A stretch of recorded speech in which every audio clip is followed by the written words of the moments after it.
In the summer of 2005, I believe, there was an email that came across World Vince. And World Vince is the ventriloquist forum online.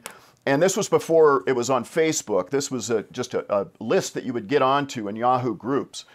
And there was an email from Terry Fator, and it was a plea to the ventriloquist community. You said, hey, I know I haven't said hi before, but my name is Terry Fator, and I travel and I do fairs and such. He goes, and you said, I'm looking for a writer. I'm looking for somebody to help me write. And this was to World Vince, right? And so, and I don't know, a couple people might have said hi, or I remember you on the fair circuit or whatever, but nobody really picked up on it. And I was watching that, and I thought, well, that's interesting. And I save everything, okay? So I have my emails from all that history, that time. And it was just kind of that plea, and nobody answered, and then it went away. And then you went, I don't know what was going on in your life, but what's really funny is after you won AGT, I brought your email back to the group, and I said, hey, gang, look, any one of you could have been a writer for Terry Fator, who's now, you know, the superstar. Well, you know, there's kind of a funny story about that. And so I was looking, and I had completely forgotten about that until you just mentioned it, that I did have put out a little thing. I was trying to find someone to help me write some different materials so I could get some different perspectives. And I actually did have one person, but because I reached out in other areas besides, I never got anybody from the vent community, but I did get I can't remember. I think it was an email actually, or maybe it was a letter. This may have been before email was as popular as it is now.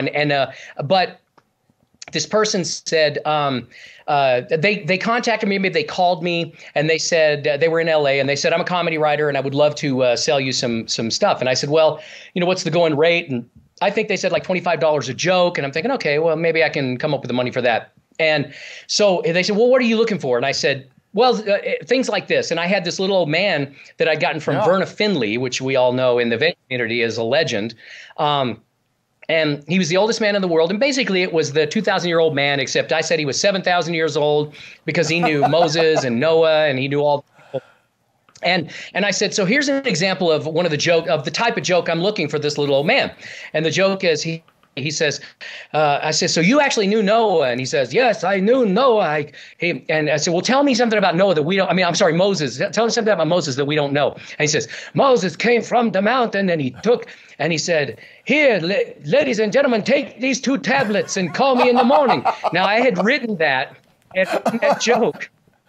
And so I said, that's the kind of joke I'm looking for my little old man. So this person sends me a list of jokes. And the very first joke is, Moses comes down from the mountain and says, take these 2 tablets and call me in the morning. I'm like, you want me to pay for a joke I gave you? And none of the jokes were very good. I didn't use one of them. And I just thought that was hilarious. I'm like, wow, okay, so a comedy writer tried to sell me my own joke.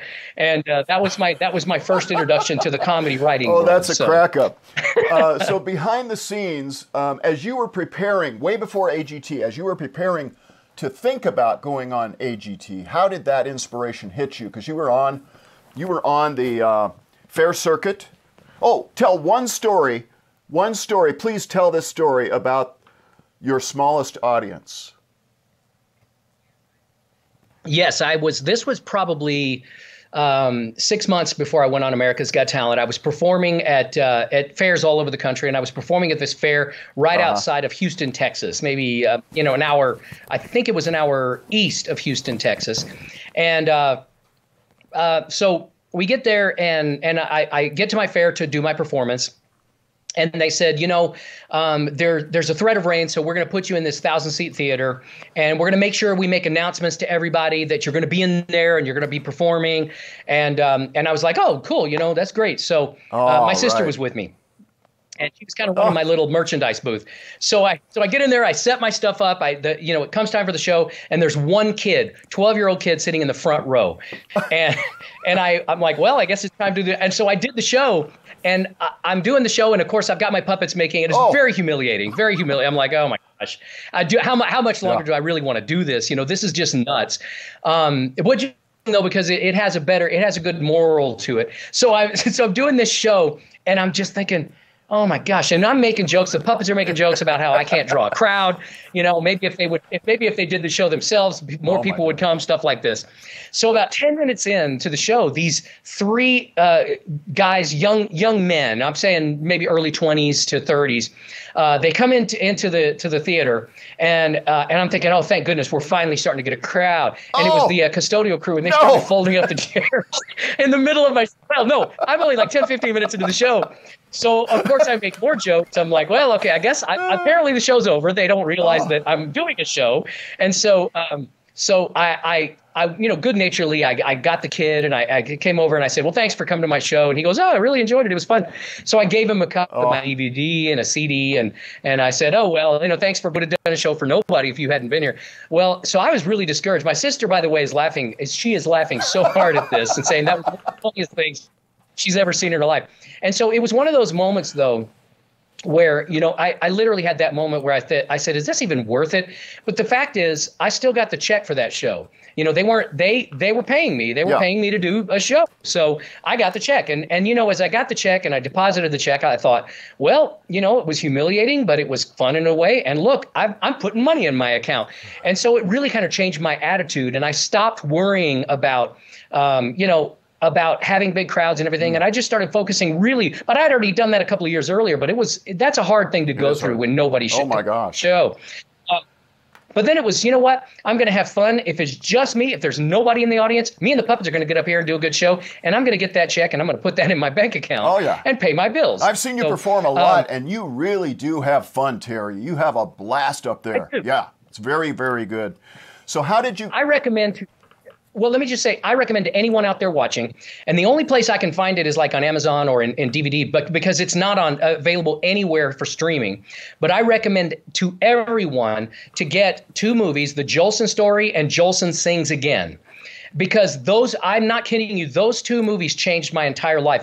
There was a point in my career where I was miserable. I was absolutely miserable. I was thinking, this is horrible, this is horrible. I watched those two movies, and all of a sudden, I see this man who has such an absolute joy and love of getting on stage that he goes for 3 and 4 and 5 hours. I don't recommend that because you'll blow your voice out. But the point is, his love of the craft, his love of audiences, his love of singing was why he did what he did. It was not for fame and fortune. So I recommend anyone out there who's struggling, watch those movies. And I truly believe you're going to come away with an understanding of just how lucky you are to be able to entertain for a living, whether you're entertaining for one person or 100,000 people. Oh, that's so anyway, wonderful. I'm sorry. That's great. Okay. Jolson's Story and Jolson Sings Again. We're going to put links. Right now. Thanks, Brian. The only place you can get it, you can get them on Amazon, and I think it comes in a 2 DVD set where it's like the Jolson Story and Jolson Sings Again. Good. Watch them. I'm telling you, you love them. You got it. Try to watch them and put them on. I'll try to watch them and put them on, digitize them, so maybe I can upload them to YouTube. That might be fun. Brian's putting links right now to the page, so everybody's going to be able to see those as well and maybe buy them. Yeah. So.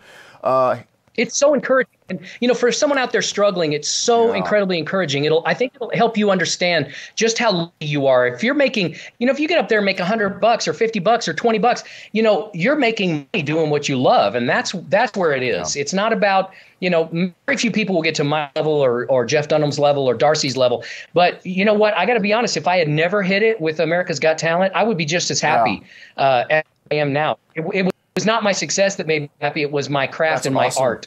And I wanted to be the best for myself and for God. Yes. I'm a Christian. And so I wanted to be the best for God, not for because praised me and told me how amazing I was. That wasn't, it had nothing to do with it. So, hey, so when you were beginning to get the idea, I'm going to go for it, I'm going to do America's Got Talent, how did that begin to percolate? Well, that was a really fast thing. It was in 2006 when all that started, and I had heard about America's Got Talent, and my first reaction was, they said, oh, they're judges and they're going to, they thought, oh, it's a gong show. No, absolutely not. No, absolutely not.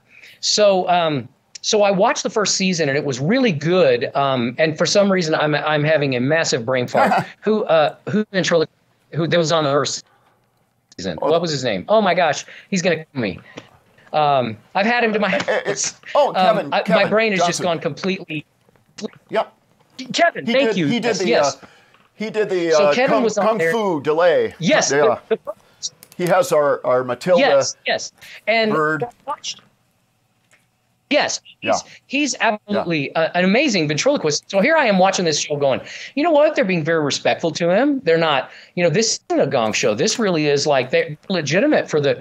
So I'm thinking to myself, do I want to? Do I want to? I don't know.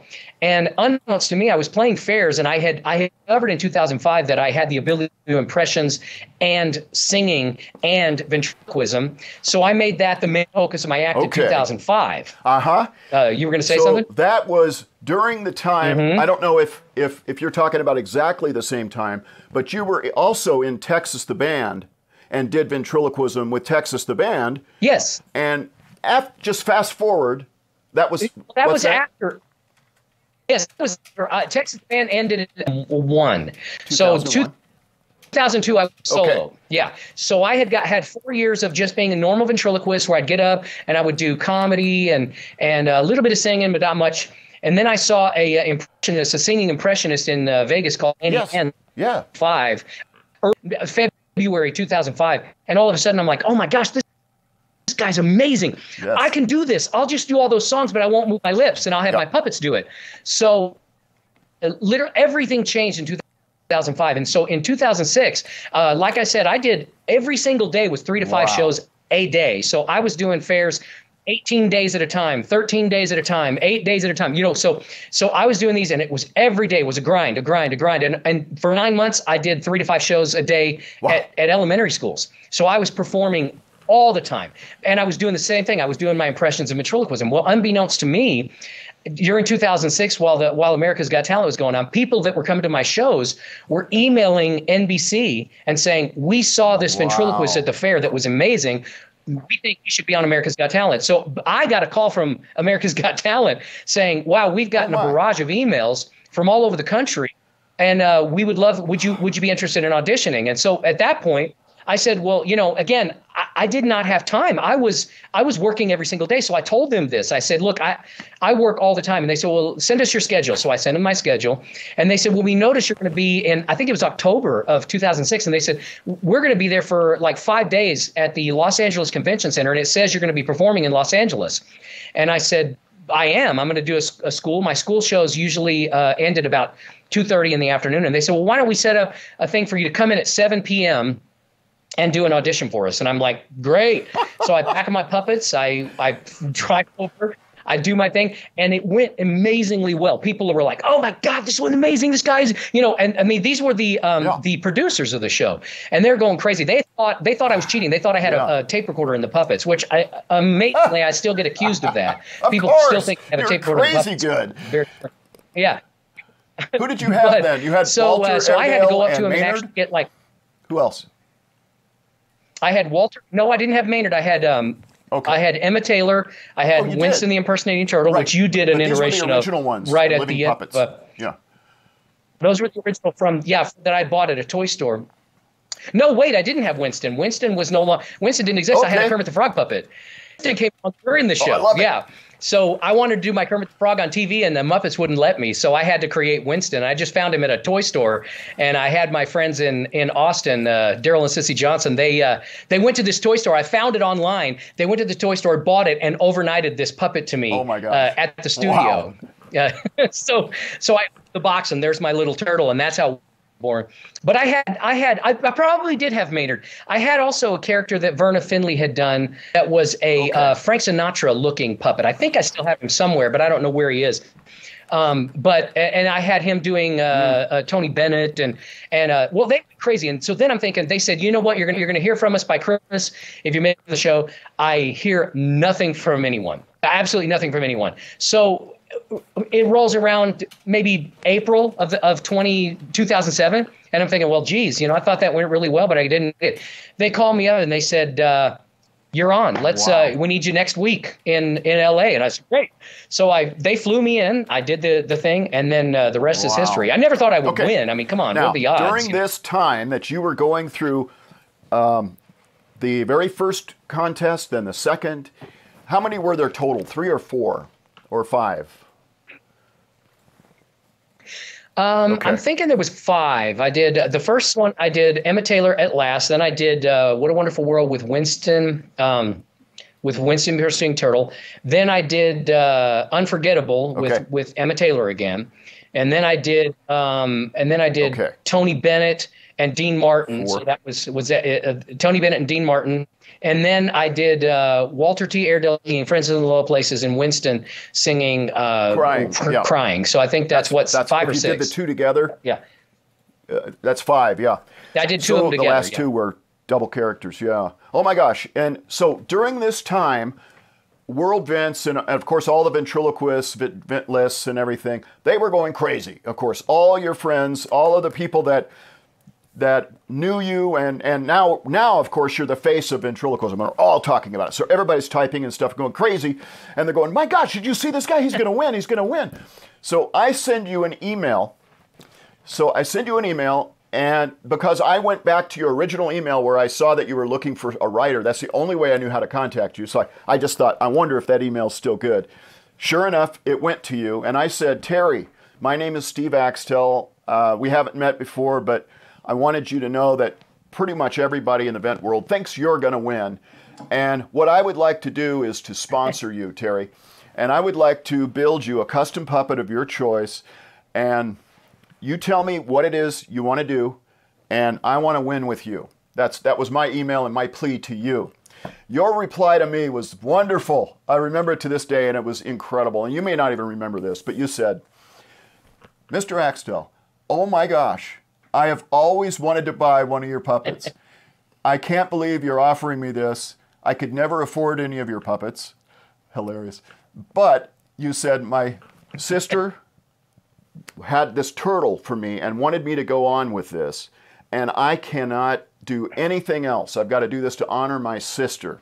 And your loyalty to her was just amazing to me. And you went on and you put a little guitar in Winston's hand, and you put a little wig on his head to be Roy.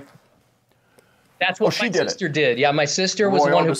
Yes, she had taken my turtle puppet, because when I said I was going to do Crying, and actually my sister was one of the ones who told me to do Crying.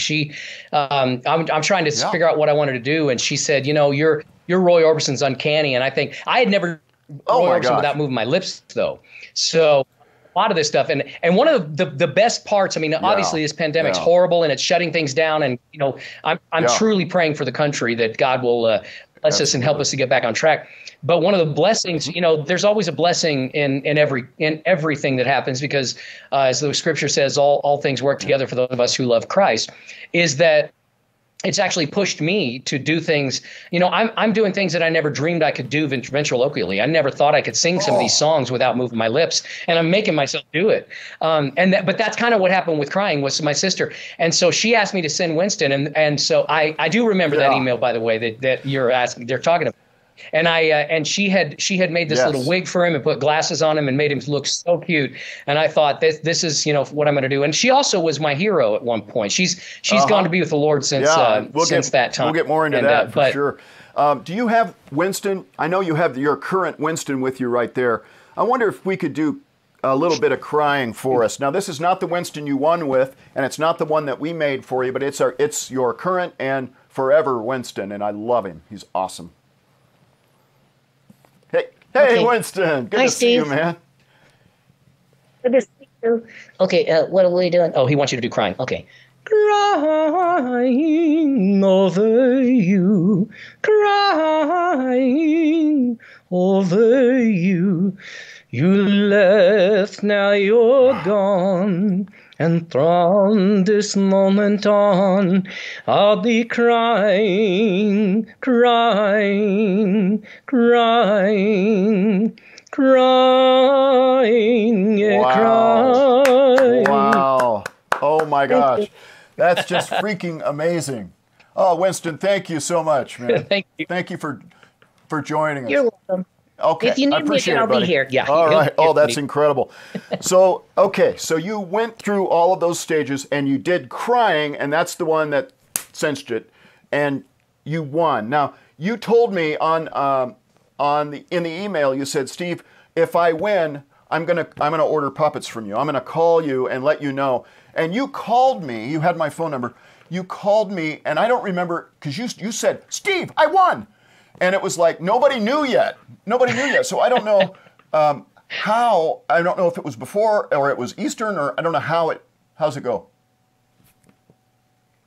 Yeah, well, what it is oddly, and I don't know how in the heck they did this even in 2007, but people were keeping the secret. We were recording on Tuesdays, and then it was playing on, or no, we were recording on Saturdays, and it was playing on Tuesday. So somehow no one was leaking out who was going through and who wasn't. Very amazing to me that happened. They changed that. They made everything live. The year after I won, they made everything live.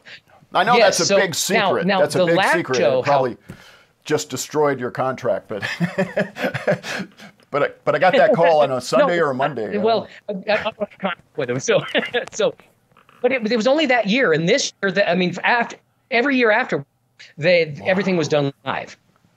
So what happened was then on that last performance, it was live, but it was live on the East Coast. We recorded it at p.m.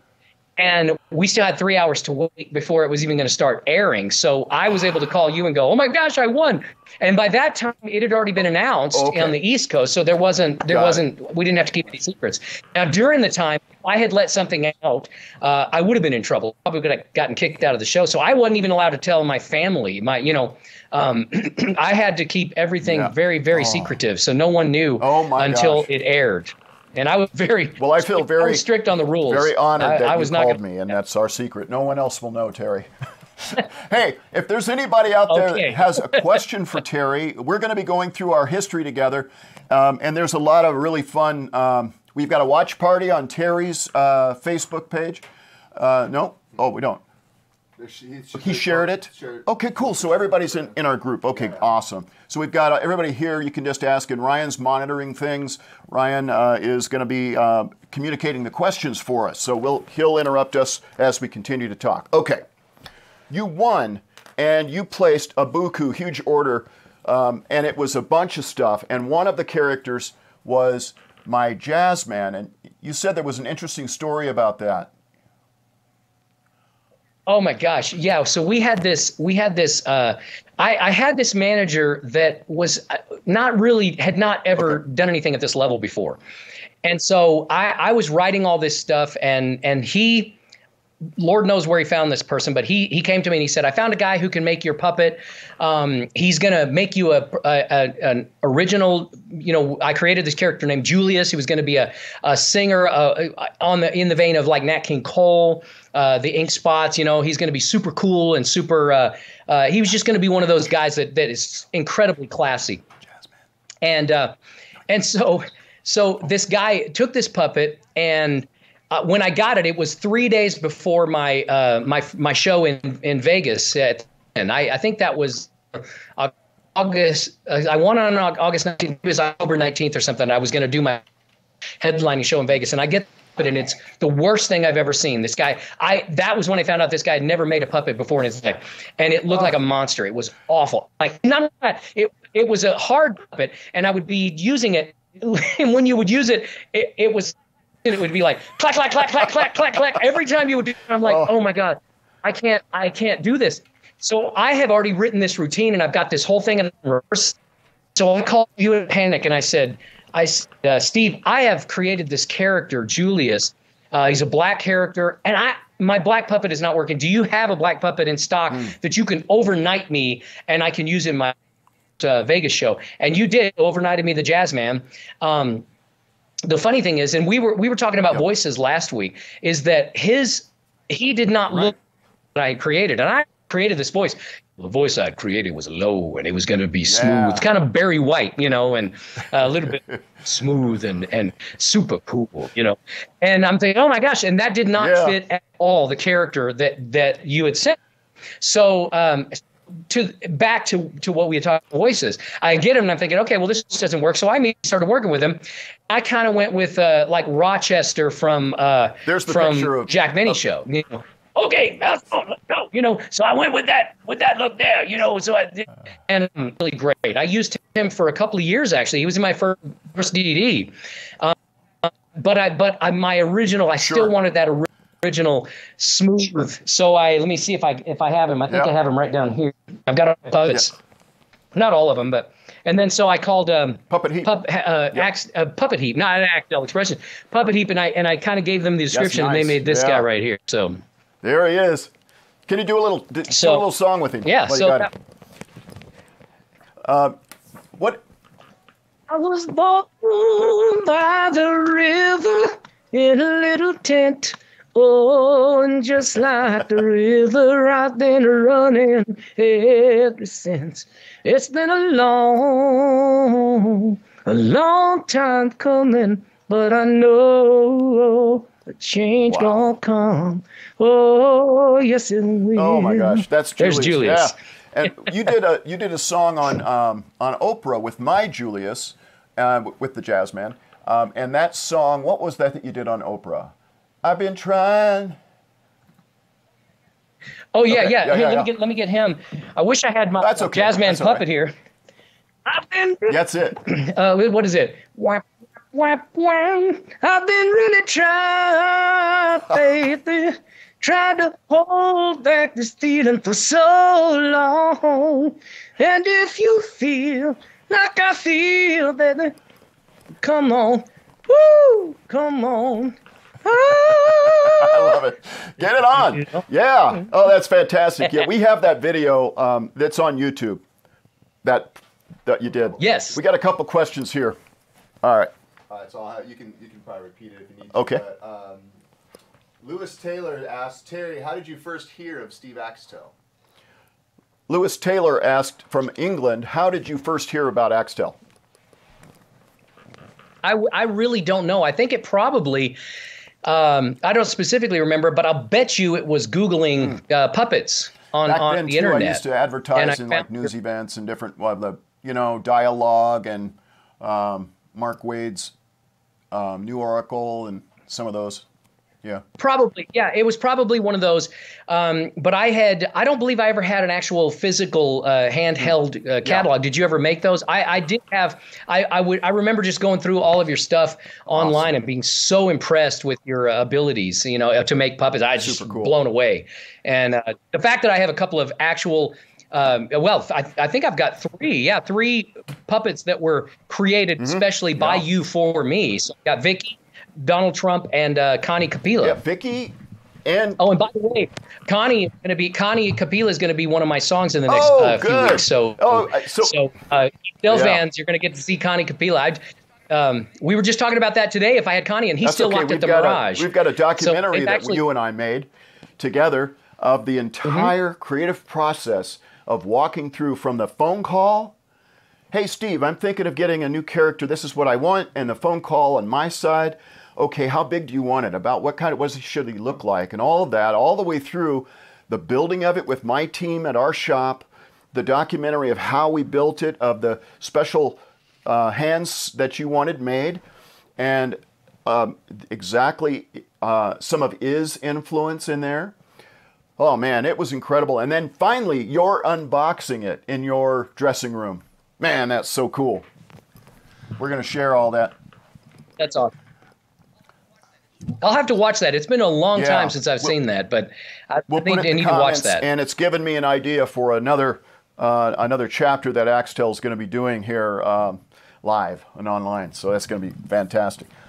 Okay, so you've got another question. One more question. Okay. Another question from Susan Rover. Do you ever drive your wife crazy doing voices at home? It's funny that you asked that question because literally as I'm getting for this interview, my wife, my next song that I'm doing is Under Pressure with David Bowie, and I'm going to be playing. I'm going to be singing the Freddie Mercury part. And so I was in the bathroom, and I've got my headphones in, and I'm like, these are the days that never raised body pause. I'm singing, and I'm doing this, and Angie comes in and she taps me on the shoulder, and I'm like, what, honey? And she had contractors. We had our flood. And there she goes, honey, we're all enjoying your singing, but we really need you to stop. And I said, I'm so sorry. I was preparing for my because I'm going to record that as soon as we're done with this video. Oh, we'll be with watching this for interview. And so yeah, occasionally, but she said most of the time she really does love that people ask her that a lot is, I sing all the time. I'm singing and I'm walking around the house. I'm always singing. I'm always learning new songs. I'm always working on new things. So I want to do one more question. All right, one more. Keep rolling. So we have a question from Sissy Johnson. Will you ever bring back the oldest man puppet you did at fairs many years ago? The oldest man.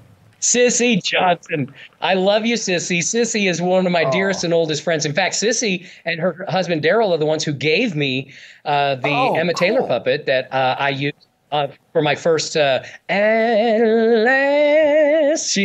thank you, Sissy. Bring back the oldest man in the world. I don't know. You know what? Now that Carl Reiner has sadly passed away, maybe I'll do it. Maybe I'll do it in honor of Carl Reiner and Mel Brooks, the oldest man, a 2,000-year-old man.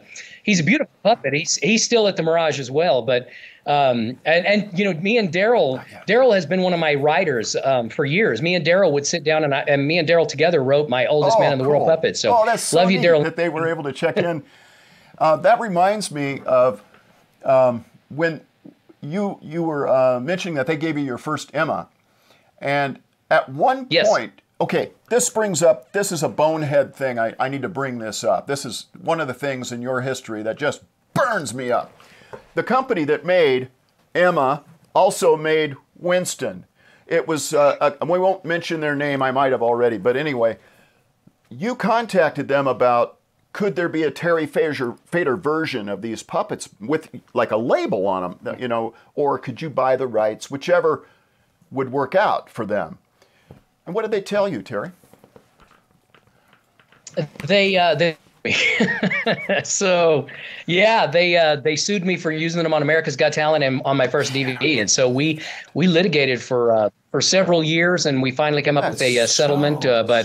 And the settlement actually included me being able to use and sell those kinds of puppets, and I was like, no. That's when I went to you and had you make a version of Winston in the interim, and I was looking. As much as I love your version, I was looking for something more whimsical and that had a more childlike. Winston's my perpetual child. He's the one that is. And he misunderstands everything. He doesn't understand the goings on in the world, and he looks at it through a child. I made you an so Emma. He'll always you be actually that little performed with it at Fergie's. Now Emma and that Winston is not what I ultimately would have made for you if you had just said, hey, let's dream up a new character. But those were transitional characters for you because your audience knew those original puppets that you had on America's Got Talent. And so you said, Steve, what we need to do is to keep kind of the feel of those characters, but make them look different enough that it won't be a copyright violation. And that was why they were transitional. That was the awkward phase. We'll just call it the awkward phase. No problem. The awkward phase. And I knew that it was we were both kind of under the gun, and I needed something quickly, and I needed something that I could start using for promotion and other things. And this was while the litigation was going on. So as you said, so this was I was just trying to get away from using those puppets so that I had something. And then I was able to, wonderful company. I don't know if you know many of the people in Puppet Heat, but they're the same people who work on the puppets and do things. And so, and that's really something that people need to know, though, is that who makes your puppet is really dependent on what type of a character you're looking for. I have to determine if I want a hard figure or a soft figure or a latex figure or exactly. So with I notice you're holding the mug up, and so that's the thing is that you have to know exactly what type of character you're looking for before, especially if you're getting a one made. And when it was, so for example, David Bowie, who's going to be in my next video, there was just no way I felt a soft puppet would work for him. He had to be a hard puppet because he's got harder features, and so it really depends on what kind of character you're creating. Although that being said, you should as a ventriloquist be able to pick up a sock and do an entire routine. It's not about the puppet; it's about what you do with it. Good friends of ours have done. Hey, I just wanted to bring up, just for my sake, because I'm cataloging my life with Terry. This is the 3. Oh, sorry. This one. Yeah, this is the, I got 3 on here. That's the Winston, and Ryan has a picture he can pop up of Winston that's on your book. That's the one that's on your book, on your very first book anyway. And then there's Vicky the Cougar, and the first Julius, which is my jazz band character.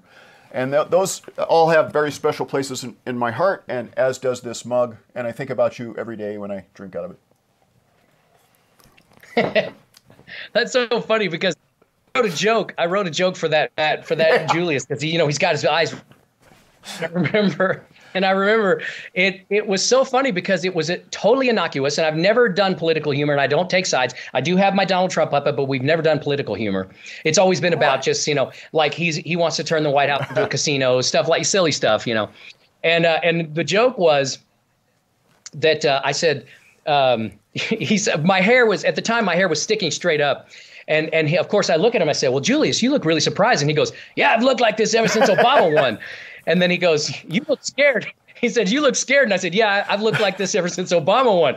And so it was just, again, to me, I look for humor. I look for humor in everything. And I got ripped in the Las Vegas press. Oh, he's obviously a Republican and he hates Obama. And I'm like, oh, my God. So I immediately took the joke out and said, wow, OK, well, I guess you can't even tell an innocuous joke, because it was just it was a joke. Comedians. It's a hard time to be a comedian in this day and age, because nowadays, if you get offended by the picture of Aunt Jemima, we're all in trouble, for crying out loud. I just read an article. This is not a joke. This should be something in a parody site, but people are actually offended now that people call it master bedroom.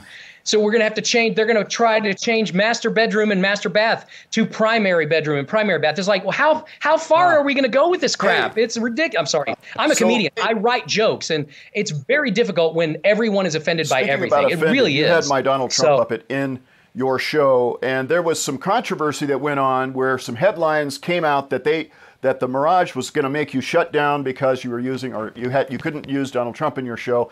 And then there was like a no, that's not what we said, or whatever. Fill us in on the gaps. Well, now, and the funny thing is, since all that came out, and that was when was that? Last November, I think it was, when all that happened. Now I even know more of the story. At the time, I found out that none of it was true. It was all I had people that flat out lied to me. And then they're the ones. And that's why what happened was the people, by the way, no longer work for me. They came to me and they said, we just got out of a meeting with the Mirage, and they've asked you to take Donald Trump out. And I'm thinking, oh, well, I don't like the idea, but okay, I'll do it for them. They said it's too controversial. Well, when I'm doing this interview, and I said, yeah, the Mirage asked me. They were very nice about it. They asked me to take and I started getting calls from like the president of MGM, the president of the Mirage, and they're like, we never said that. We never said that. We never said that. And I'm like, well, I was told, and at the time I trusted the people that told me this. So I was thinking, well, okay. So I said, you know what? Apparently there was a misunderstanding. Apparently I got the wrong message. Turns out now I know the Mirage never said anything. It was 100% these people that, again, let me make it clear. They do not work for me anymore. They lied to me. And apparently they were starting to get nervous because of the political climate, and they blamed it on the Mirage. And they said, and the Mirage said, we would never and never have and never will. And the entire MGM property said, we will never censor anything that anyone does in our property ever. It's just not. And so I was kind of caught between a rock and a hard place, because I didn't think it that big of a deal, but boy, it went everywhere. I mean, it was an explosion. It was only one thing I've learned about the press, though, is that the press has the attention span of a gnat. So, what is a big story today will not be a big story tomorrow. So I kind of let it roll off water off a duck's back. I've had so many, I've been through 2 divorces. I've been through, my mother suing me. I've been through, and I'm like, and everybody else is panicking around me. And I go, you know what? No one's even going to care. This, today's, what's the old line? The old, I think it was from, it was a Hugh Grant movie and Julia Roberts movie. And he said, today's papers are going to be lining tomorrow's waistbands. Yeah. And that's really true. I can't remember this. I can't remember the name. My brain is not working today for some reason. That, and I do see the the truth in that for sure. One of the great things that happened, I know you've been through a lot of bumps and stuff, but there's been some wonderful stories in your life as well. After you won America's Got Talent, I was approached by one of the ventriloquists in our community who I know has visited you a few times, Mark Edson. He's passed now, but Mark told me, Steve, oh my gosh, a friend of mine has all these videos on VHS of Texas the band and Terry Fator singing and doing ventriloquism with his band back in the 2000s or earlier. I don't remember when the actual fair was, but it was from Dallas, I believe. And so we uploaded all of those. We digitized them and uploaded them, and people can go and see there. And I'm so glad you did too. I have shown them to friends many times. So thank you for that. To see your talent and skill, it was just amazing. Just amazing back then. And that was your brother was playing bass, I think, or and different the whole band was an incredible band. Incredible. In fact, one of the questions was, Terry, do you keep up with Texas the band? Any of the members? I do sort of. I don't really talk to Rob Beard much. I hardly ever talk to Rob. I do occasionally talk to Bill Galicki, which was the bass player. Actually, my brother played rhythm guitar. And Gary Scow, the drummer, we text almost daily. Fun. So awesome. We're good friends. Me and Gary's actually come out. To visit me in Vegas 2 or 3 times, and also I've seen him a couple times when I went back to Dallas. So he's a great guy. We love him super and his cool. family. Oh man, that's incredible. One of the things that I found fascinating about your AGT appearance was that Larry frickin' Norman was in the audience. What? Larry Norman is one of my heroes. That is such a... Oh, me too. That is such a cool story. So Larry, I have been what people don't understand about me, if you don't know much about my life, is that my parents would not let me listen to non-Christian music, but anything Christian was okay. So it didn't matter if it was heavy metal or punk or anything. So for me, the Beatles was Larry Norman and Randy Stonehill. For me, the Rolling Stones was Petra. So I really did not even get, and here's a kind of a cool story too. I didn't get introduced to the until I went to Liverpool. I actually got to really get to know about in Liverpool, and I got to go down and see the very first place they played, and I got to see John Lennon's piano, and it made me a Beatles fan. So I knew really very nothing about non-Christian music, but Larry Norman for me was might as well have been Mick Jagger, or why should the devil have all the good music? So, what an amazing. And so what a huge influence on me too, because it was one of those things in the darkest moments of my life, I would put on my Christian music and it would glorify God and it would give me hope and it would give me a reason not to want to do something bad to myself, because I had some very difficult and dark times, and the Christian music just kept me focused on Christ, and I'll always be grateful for that. But Larry Norman, so I was on his mailing list, and apparently he had a lot of physical issues, and they emailed, I got this, it was a mass email, and they said, Larry's having his 60th birthday, and you can purchase for, I think it was $1,000, you can purchase a seat at Larry's table at his birthday party, and a front row seat to a concert he's going to put on where he's going to do his greatest albums were called the Trilogy. Yeah. It was So Long Ago, the Garden, Only Visiting This Planet, and In Another Land. And he's going to perform all 3 albums in the order he originally wanted to do them before the record company changed the order. So, and he's going to do all this live. Yeah. Oh, me too. Well, I've got them all on my phone, Yeah. So I've got the CDs. So anyway, so I get a phone number, and I call them, and I said, I'd like to buy the $1,000. Sorry, we're sold out. And I said, oh, dear God, please, you have no idea how badly I want this. Please, I can come up with the money. I'm begging you. And they said, you know what? We talked to Larry. He said, okay, we can make room for one more person. And I said, and by the way, I'm a ventriloquist, and if you would like, I'll perform at his birthday party for free. So now this is again before America's Got Talent. So I get a call back, and they said, we didn't know this. We asked Larry. Larry originally wanted to be a ventriloquist, and his goal was to be, and he couldn't do it. he had a puppet, but the lip was broken. It was a not a Danny O'Day, it was a Jerry Mahoney puppet, and the mouth was broken. But he said he never could do ventriloquism. So his dream when he was young was to be a ventriloquist. So he loved ventriloquists. Well, so he said, they said, oh my gosh, he would love to have you. So I get up and I perform and I do maybe 15 minutes. And I was writing material based on what I had seen. I had done a whole routine based on the concert he had done the night before. And he got up and he spoke for 20 minutes. And I think you can actually find this speech online. Yeah, he spoke for 20 minutes about me and about how I'm the best ventriloquist and most ventriloquists are corny, but this guy wrote original material, and it was incredibly flattering but a little embarrassing because I'm there for his birthday and he's there talking about me. And then afterwards, he comes over to me and he stands there and talks to me for like an hour, and you've got all these people coming around trying to talk, and he won't, and all he wants to do is talk to me. So I got his email, I got his number, and we became dear friends. I started calling him. I helped him through some of his worst physical ailments. His sister became dear friends. She flew in when he was in the hospital and spent some time with him, and we became dear friends with him. And so literally, he was always the first person that I talked to after it aired, after my America's Got Talents aired in L.A. He would call me on the phone, and then we would start talking about the performance, and we would start talking about what I was going to do next time. So I was what a blessing to be able to be dear friends with Larry. 2 times in concert live. And never knew him, but knew all about his illnesses and about the fundraisers and all about stuff. And I didn't know you at the time, so that it was really fascinating to hear. It fills up a little hole in my history as well. Wow, you are so. Well, let me just say before you ask, and keep the question. People need to understand that regardless of what you think, you look at somebody like. If you look at Jeff Dunham, look at Darcy Lynn, you look at, and the way I looked at Larry Norman was bigger than life.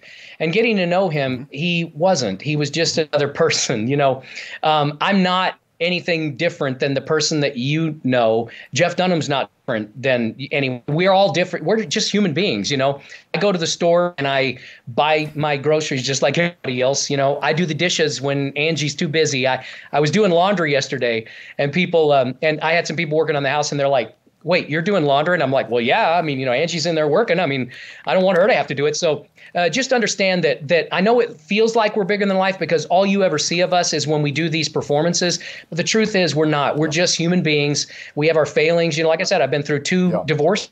I've had 2 failed marriages, very difficult. And thank the Lord that he had Angie waiting in the wings for me. I've met all your wives, and I've had dinner with 2 of them.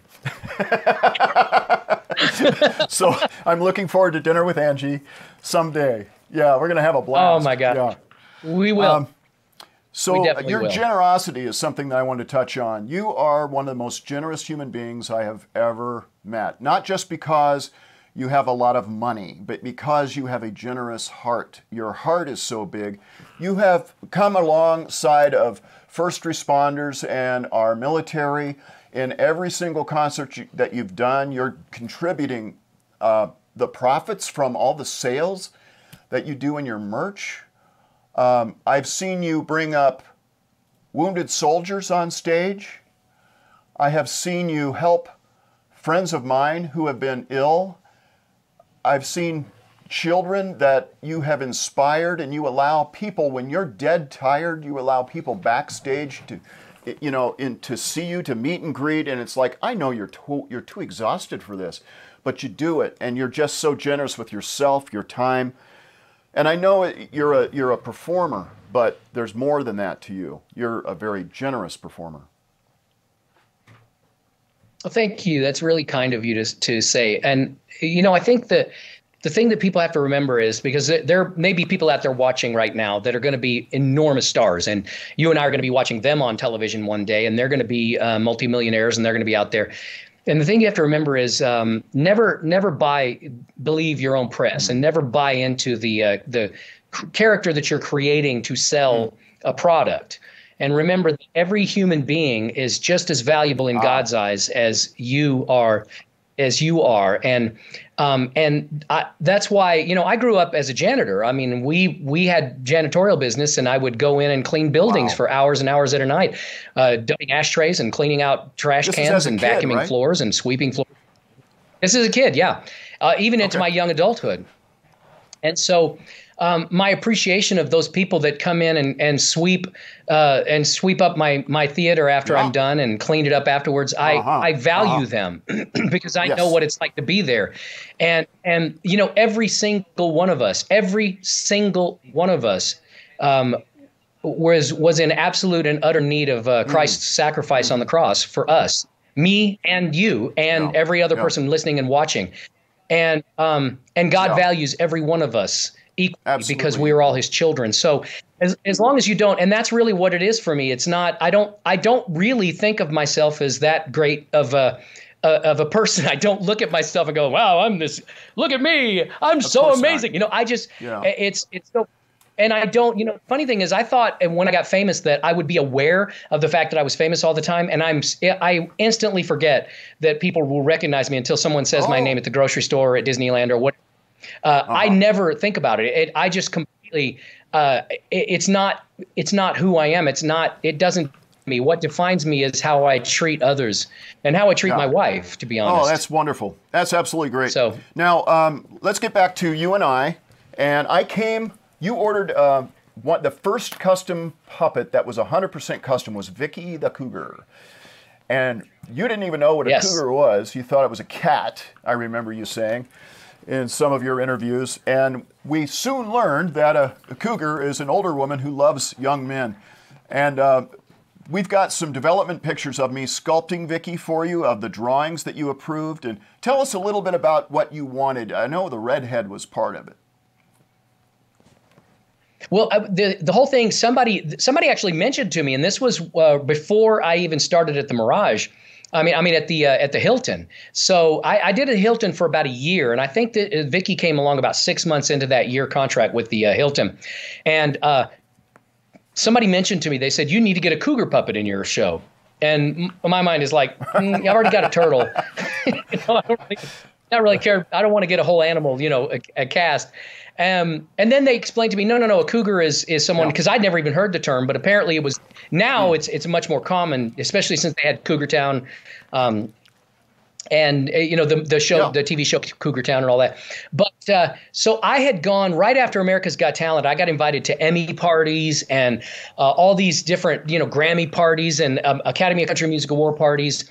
And I have to tell you, I hate them. I don't like them. I don't like hobnobbing with celebrities. I like if I can be with a celebrity one-on-one, I'm fine, but I don't care about meeting celebrities. I don't care about hanging around the rich and famous. I want to make a human connection one-on-one, whether a person is a celebrity or not, which is why I love ventriloquists. I mean, I don't care if you're a ventriloquist who's been on television or not. If you're a ventriloquist, I want to talk shop with you. I want to invite you backstage and have a discussion about, so what's your life like and what do you perform, you know? But anyway, so I get invited to all these parties and I'm just miserable, and I'm looking around and I'm seeing these women that look like they're more plastic than human, you know, than flesh. And I'm going, oh my God, I thought this was only in the movies. I didn't know these people really existed. You know, they've got these boobs that are so big, it's ridiculous. And I'm like, and then you can tell they're fake. So I'm going, wow. So I said, you know, it would be really fun. And actually, Steve, you were the first person, because I said, if we're going to make a woman that looks like latex, she needs to be made out of latex. So there really wasn't anyone even in my radar to make this other than you. So I got her right here. We got. Oh, no way. Yes. And one of my favorite things, and this is so fun. Hello, Vicky. Steve. How are you? When you were working on me. You still owe me $50 for that. Right. Okay. I'll never forget it. That's all I can say. So one of the funniest things, though, is that, you know, we have this little stick here. And so she'll be singing, you know, because you know I'm all about that bass. And then she'll do that. And the crowd laughs every single time. So when she flips her hair like that, you know. I love it. So Vicky the Cougar. When I first brought Vicky out, we've got some pictures going up. You took some pictures with some showgirls and Vicky. And we took some pictures together, and then you invited me to be part of your writers group, and I got to sit down with Rick and John and the different people that were there. And there's a picture right now up.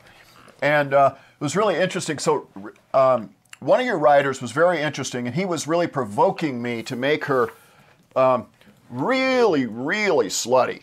I mean, way worse than she is. And I came up to this guy in your writers group, and he said, "No, not nearly." And I took Vicky's hand and I slapped him across the mouth. I know exactly. I tagged him, man. I tagged him, and I just felt like, oh my gosh, what'd I do? And it was Vicky. I was, obviously, it was hilarious. But he goes, what the? It's funny. It's funny, Steve, because I've had people press me to do that and to be more dirty and to be more like, for example, when I created the character of Rex, the crash test dummy, I was being pressured by the writers to make him very angry, to make him, he's so angry and just ticked off at the world. And as I got along, I thought, no, I think he should be more scared. I think he should look terrified because he's been in countless wrecks, and I think that's funnier. But then I started looking at it and realizing that it's my character. I'm not a negative person. I look at the positive. And part of that is just that I always, I was very terribly physically and sexually abused as a child. And I'm saying that just outright because there may be a lot of people listening and watching that may have gone through the same thing I went through. And I want you to know that there is redemption through Christ. There absolutely is. And it's your fault. If you're a child, you had nothing to do with that. That was other people doing something to you that was evil and wicked. And there is a place where you can come out of that and get out of that. Absolutely. And so even with all of that, my happy place was Jesus Christ. I listened to my Christian music. I got into my Bible and I prayed, and in the darkest times, I would go into the closet. I remember one time my father was on a rampage and I heard him abusing people in my family. And I huddled in a dark closet and prayed. And just gave myself to Christ and told him that I needed him, and so that's something though that really shaped my character is this outpouring of need for Christ in my life. And therefore I'm always able to find, I quoted earlier, all things work together for the good of those who love Christ, who love the Lord. And so because of that, everything for me has to be positive. I don't want a character that insults people because I don't insult people. I love people and pray for people, so not even humor. And I'm not saying there's anything wrong with that. If you're a ventriloquist, you're doing great with insult puppets, then great. I'm not saying that. I'm just saying this is me. This is my. And you have to do what's in your character, Because I got to tell you, Don Rickles was the king of insults, and he was one of the sweetest human beings I've ever known in my life. It was a character he played. So, and I adored that man. One of the things I wanted to mention that comes out of your journey of abuse, or at least the part about being forced to work so long, that's where you learned your craft of singing along with the radio and learning ventriloquism. And you were able to, you made lemonade out of a lemon in that. And you probably wouldn't be where you are if you hadn't endured that. And that's just life, isn't it? No, it's true. It's true. And you'll find, though, that comedians tend to have a very traumatic life. There's very few comedians that had an idyllic life. And a lot of us, I was abused as a child, and I was also made fun of and bullies. I was very small. I was very, I didn't really grow until I was in college, and so I was very thin and small. And I found that the way to diffuse humor, bullying, was humor. If I could make a bully laugh, what they want is for you to cry and to get angry. And if you can make them laugh and you can poke fun at yourself. So that was part of the things that influenced me as well. So you came through it all. You've got this incredible family now with Angie. You've got your puppets there. You've got this new house. You're in the Mirage now. Of course, with COVID, the Mirage has kind of shut down. And where do you go from here, Terry, with it's been an incredible, an enormous journey, and you just celebrated your 10th anniversary. I was there with so many of my friends, and Marty was there before he passed. Yes. So where do you go from here? How's it? Well, it's interesting because we started talking with the Mirage. The Mirage came to me about in September, October of last year and said, we're looking, we want to do some different things with the theater that you're in. I know our contract goes until 2023, but would you be interested in ending that contract next year? And sometime in the middle of next year, and finding another home at in one of our MGM properties. And I said, my gosh, absolutely, that'd be a wonderful next step. I love that idea because I want to play Vegas and I'm always up for something new and different and fun and creating a whole new space. And so for me, I don't like to be in a comfort zone. I like to be out of a comfort zone and trying to push myself. So Angie and I talked it over and we were kind of excited about it. We were thinking this is going to be fantastic. And then of course COVID happened and one of the casinos that we're actually negotiating with is one of the ones really? that's open. So it's like, And so it's funny because we were on our way home from the conversation that the Mirage wanted to end, to kind of end the contract early and have me move to another casino. As Angie and I were talking, and both of us agreed. We said, God always has a plan. So I'm sure he's got a reason for having me move. Yes, he's got a reason for wanting us to move. And sure enough, here we are. Well, when do you think when will we hear an announcement of this? We don't know. I know my agent is negotiating as we speak. He's in Vegas right now, talking to some of the people, and so hopefully it'll be very soon, and we'll have some very exciting news. One of the fun things though is comedy clubs are opening around the country, and I'm going to get to play some comedy clubs. I'm actually doing one in Columbus, Ohio. I think the July 16th through the 18th, right. And I'm super excited about it. I never got to play comedy clubs. I tried. And I was told later that as soon as they found out I was a ventriloquist, they threw my my promo in the trash because at the time ventriloquism wasn't very popular. And so kind of rocketed past, I had this dream of playing comedy clubs, and I rocketed past that after winning America's Got Talent and becoming a headliner in Vegas. So now, since comedy clubs are opening, we're negotiating with many comedy clubs all over the country. So I might be coming there to do some comedy clubs, which I'm super excited about. Fantastic. So. That's really exciting. I got a couple heads here I want to show before we leave. Ryan's got a few questions. We'll do some questions I think first. Let's do some questions while I get these. Hang up there just so you can hear it. All right, let's see here. I got your Donald Trump here. This is the Donald Trump head that I made custom for Terry, and this is a duplicate, of course. And Terry, you said one time about a voice, the way you came up with this voice. It was hard to do it as a ventriloquist. Oh, you got him! Awesome. Here's mine. I do. I got him right here. So now, and here's the best part of him, though. Let's see. He hasn't had his hair combed. He was in his case when I was getting ready for this. So here we go. Yeah. So here's my favorite part. There you go. See his hair. He flips his top.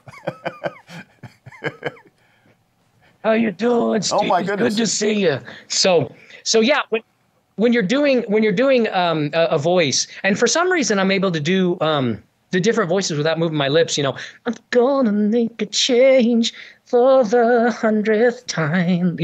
I'm able to do that without moving my lips most of the time. But with Donald Trump, he purses his lips, and it's a little different. When you're trying to do Donald Trump, you've got to do this. Well, I can't do that with a ventriloquist, so I just had to kind of make it a little bit more rough and gruff. And do that New York accent, something like, It still works. Yeah. And I'm like, well, I'll just kind of let the puppet's really more for humor and comedy. Puppet's great again. Awesome. The other head I've got here is one that I made for Darcy Lynn. Of course, I showed it to you before. This is Simon, and Simon thinks you're amazing. And give him a voice if you would. That sounds fantastic. I want you to know that Terry Fator is the second greatest entertainer in the world, right behind Steve Axtell. Thank you. Oh, it's funny. Terry, it's been a dream. We got a few more questions for you here. Let's see what we got, right? Yeah. All right. So this question is from Luis in Germany.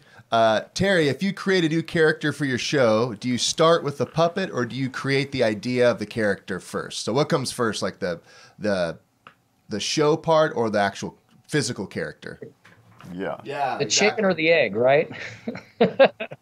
Well, it's every puppet is different. You know, lately I've been creating real life characters. So I've created like Elton John and David Bowie and Frank Sinatra and Dean Martin, mainly because I wanted to do some of those great characters in my show. You know, I wanted some legendary, iconic characters because it really works well for Vegas to have those characters. But when I'm creating an original character, it's totally different. For example, Winston the Impersonating Turtle was never meant to be. I wanted to do Kermit the Frog on America's Got Talent, and they wouldn't allow me to. The Muppets said, no, we don't allow anybody to actually do a Kermit puppet. So I just went online and started looking for a lizard or a turtle or a snake or something that would be a reptile or a amphibian, so that I could kind of do an impression of Kermit the Frog. And Winston the Impersonating Turtle was born. We talked about Vicky. You know, Vicky the Cougar was based on, I saw all these ladies that looked like they had so much plastic surgery there wasn't a whole lot of flesh left on them. And I thought, and that's where the character came from. Sometimes it'll come from, you know, Rex the crash test dummy. His character came. I was literally sitting around with my writers, and we were saying, let's come up with something we've never, ever seen before. And we started throwing out idea after idea. Oh, what about this? And then somebody said, well, I've never seen a ventriloquist dummy of a crash test dummy. And we're like, brilliant. Wow. And that's how that comes. So it just depends. Julius actually came along, his character came along because I thought, you know what, I don't have anyone. A lot of times I'll create a character specifically to do a genre of music. And I thought, I don't have anyone to do some of the great Motown, soul, and the old, you know, that old black music, the Ink Spots and Nat King Cole. And I created Julius specifically for that. So it's totally different. Sometimes the character idea will come first, and sometimes it's just like lightning hitting. It's inspirations like that. Here's another question. You kind of answered this a little bit when you were talking about some of the people that have worked for you in the past, but Noel Kelly was asking, Terry, did you have the right advice to deal with the business side of things when you hit the big time? You know, did you have agents that didn't necessarily work in your favor, et cetera? So maybe what kind of advice did you have, and what advice would you maybe pass on to people now? I see Steve smiling. Steve knows a lot more about the background of this. I have had the worst luck as far as people taking advantage of me, and it's been very unfortunate. And my biggest problem is that I trusted without verifying. It's fine to trust, but I'm imploring every person out there that is in the sound of my voice, if you're in business, verify. Don't ever trust anybody. Don't ever give anyone absolute control of your money. You sign every single check. And I'm sorry, it doesn't matter how big you are. And unfortunately, I didn't learn that until far too late. I lost a lot of money, but you know what? Again, money is not why I do this. I do this for the love of the craft and for it's a gift God's given me. I do it for God's glory. So God will take care of the money, and I'll be able to get it back. And now I've finally gotten to the point where I'm a trusting guy. And the worst thing is I've been taking advantage of people who claim to be Christians and who people work in the church. And I'm a sucker for that, man. You tell me you're a Christian and you work in the church, I'm like, I just trust you with my life. I'm just giving you advice. Don't do that. Even if they tell you, even if they're an elder, if they're a pastor, it doesn't matter. Don't let them have control of your money. Sign every check personally, because it'll and you're not being a bad person by doing that. You're being a good person. Wise as a serpent. So here's another question. This is from our friend Carlo Penso in South Africa. He's asking, Terry, do you remember the very first vent puppet you ever got? I do. It was a Willie Talk puppet. I got it at Sears. And I actually took the body apart and built a new body, put a stick on it, because it was one that just had a little string that came out of the back, and made it so I could turn its head. And I took one of my dad's old costume jewelry rings. I asked him, he gave it to me, and I put it on the end of the string, and I used that as my puppet. And then I bought, we used pictures, right, of some. You've seen my old character, right? It was a Danny O'Day puppet, was it? And that was it was a deluxe. Yeah, it was a deluxe picture. So a lot of people have seen those old pictures. And when I was doing the interview with Al saw it Getler there. a few days ago, he had actually brought up a couple of pictures that I posted, and I got a deluxe puppet, and then I got my very first puppet, and he's right here. Let me show you. This was my first professional puppet. All right. That's a Lubbock. Oh, this is. Hey, how y'all doing? Yeah, this is a Craig Lubbock puppet right here. His name is Terry Fator. No, I'm not the Craig puppet. You are. What? Say what? We'll talk later. Okay. So anyway, and this is Walter T. Airedale. He's my he's the guy. So so he's my very first puppet, still in my show, and a major part of my show. Keith So continued his business and is making the dummies, and has also worked on. Did he make a duplicate of Walter, or I know he did. He made a duplicate. Yeah, he made a duplicate of Walter. He also made my Bing Crosby puppet, my David Bowie puppet. He made a Frank Sinatra hard figure for me. I have two Frank Sinatras: an old Frank Sinatra, which is a soft sculpture, and a hard some Frank wonderful Sinatra. builders out there. Chance Wolf and Puppet Heap and Werner and different ones are just incredible that you've been able to work with so many, and Landon also. Yeah, incredible. It's great. We have another question here. Sure. This one's from Robert Worthington, and he said he's in the last 3 chapters of his mayor course. Any advice? Practice. Yep. And but the best advice I can give you about practicing is I'm a person who doesn't like to sit down and practice. I don't have I have ADD, ADHD. My brain wanders. It's very difficult for me to concentrate. So what I do is I take the time to practice when I'm doing other things. So for example, I'll be practicing when I'll do the dishes for my wife. I'll cook for my wife. I'll do the laundry for my wife. When I'm cleaning, when I'm doing something, I'm making the bed in the morning. When I'm driving, if I have a long drive, we're going to be going to, my wife and I are going to be driving to LA from Vegas for July 4th to stay with some family over the weekend. And I'll spend a lot of time practicing and my singing and working on songs and doing things. So when you're doing something that you absolutely hate, as long as it's something rote, like we all have to clean our rooms and do the dishes, keep the house clean. When you're doing that, practice. That's when I do. I would find, so growing up, we were janitors, and I got to tell you, hey, and neighbor, freaking hate it with all. I hate it. I don't like to work hard. I like to work my brain hard. I don't like to work. So when I'm out there and I'm cleaning floors and I'm cleaning toilets and I'm cleaning ashtrays, I would be practicing my ventriloquism. And so that's the only thing you're going to get better is by practice. Off for you. Yeah. So great. And how does it feel to be on the new wave of the golden age of ventriloquism, right? It's amazing, and I hope that more and more people are inspired by people like, and I'm just honored to be able to be one of those that brought. And I don't say the one because I'm not the one. There, Jeff Dunham had been out there banging it out and doing his thing and doing amazing things and getting incredible popularity before I ever went on America's Got Talent. And then when I won America's Got Talent, that was seen by hundreds of millions of people all over the world. And but to be a part of those people that are bringing ventriloquism back into the mainstream, there've always been really good ventriloquists out there, but there haven't been a lot in the mainstream. And a lot of people didn't realize that ventriloquism is a good vehicle for adults to be entertained. And I don't mean dirty, I mean clever. And, adult humor is different from child humor. Child humor tends to be more silly. Adult humor tends to be more brainy.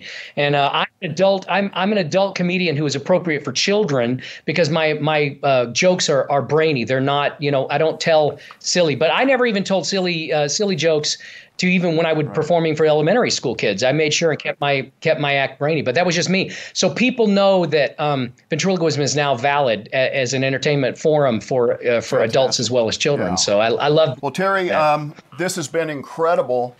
And I know that everybody here has more questions and they can post them. And you can feel free to come back if you want to answer questions. You can look through the comments as you want. But we want to thank you for your time. And we are so excited to hear your announcement soon. So we'll be watching your page and we'll be waiting to hear what this next exciting journey, leg of the journey is for you and Angie. This is great news. All right.